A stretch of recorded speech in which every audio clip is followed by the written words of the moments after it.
The video footage here was taken over an 8-hour period as Tony and I sailed through the Panama Canal. I used my iPhone 13 that could not create high-resolution Apple log footage. Yet the colors from this beautiful day are still great. I will always remember this day as one of the most exciting days of my life. After April 22nd, 2023, of course. I woke early that day, went to the upper deck, and set up in my position. I would remain there all day long. As you have already seen, we entered the Panama Canal at 7:14 a.m. And if you have watched our previous cruise videos, you know that we came into the canal from the Pacific Ocean. Although it is difficult to watch just the canal given the scenery around it, pay particular attention while a ship is in the lock to the locks themselves, the water levels, and the mechanical operation of those locks. There is another set of locks to the left of our vessel. You could notice the water going down on the left as the water rises on the right. Water is not wasted. Even in 1900, efficiency of conservation was important as water from the man-made lake above is limited. One thing that I had in mind that day was the design of the locks themselves. Over 120 years prior to our entering the canal, it was all designed and built. The Panama Canal has been in operation for over 110 years before we got there. Mechanical parts have been changed, but the design has not. Exact replacements have been made over the years. The canal is a 51-mile-long waterway across the Isthmus of Panama in Central America. It connects the Caribbean Sea with the Pacific Ocean, or vice versa.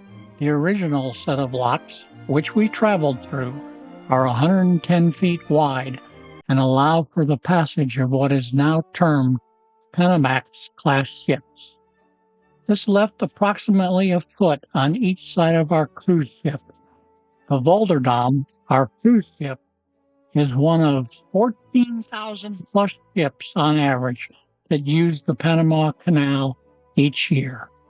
Locks at each end of the canal lift up or lower down ships to the Gatun Lake, an artificial freshwater lake 85 feet above sea level. The lake was created by damming the Chagres River for the canal's purpose, and the amount of work required for the canal was reduced. The locks then do the opposite for the ships on the other end.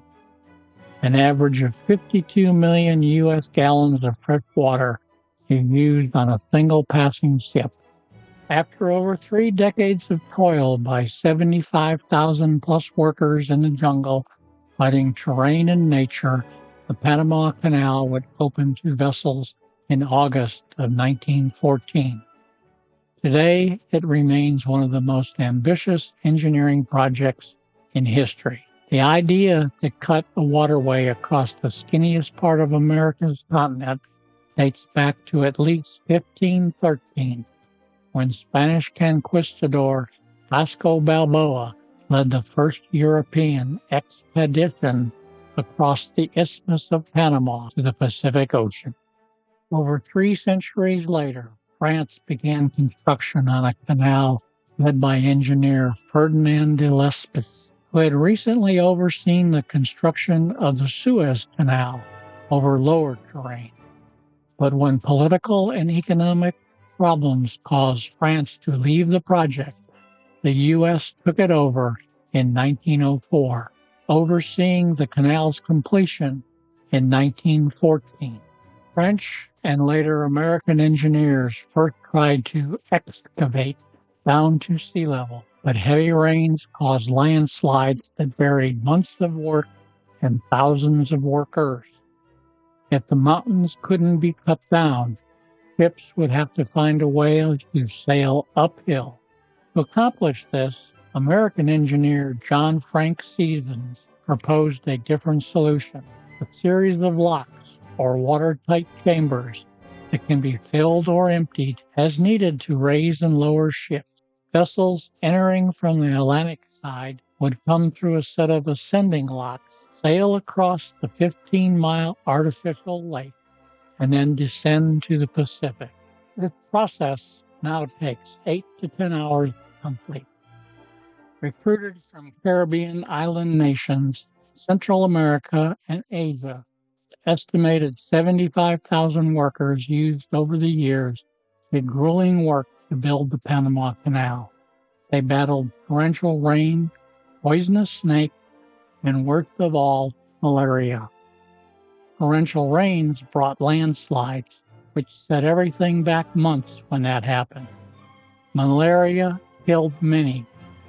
Luckily, the world was finally placing its proper finger on the real cause of this disease, and some U.S. Army doctors would help clean up the jungle and the mosquito population to bring malaria under control. If you want to know anything else about the building of the Panama Canal by France and then the U.S., read The Path Between the Seas by David McCullough, which chronicles the canal's construction. It is about more than dirt and water.